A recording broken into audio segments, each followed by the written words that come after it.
Hola, yo soy Journey y este es mi canal de YouTube y hoy me gustaría compartir con ustedes papiamento 150. Sí, papiamento 150. Palabras que palabras que empiezan con S. Lo que me doy cuenta que siempre los que hablan español tienen que poner el ES como school, escuela, school.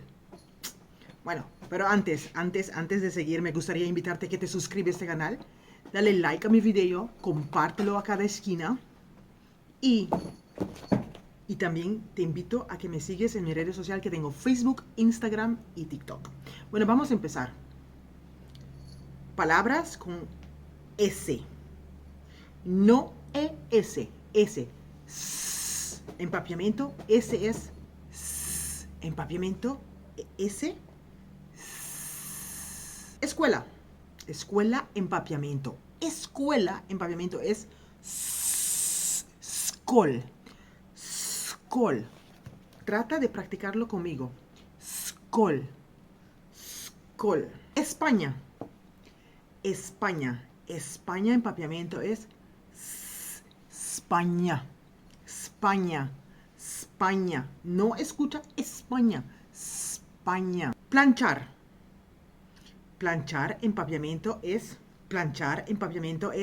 strica, strica, strica, strica. Guisar una comida, estovar una comida, empapiamiento es stoba, stoba, stoba, stoba, stoba. Amar.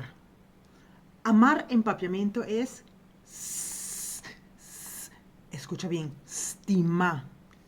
Stima, stima, stima. No hay ningún E delante de ningún S.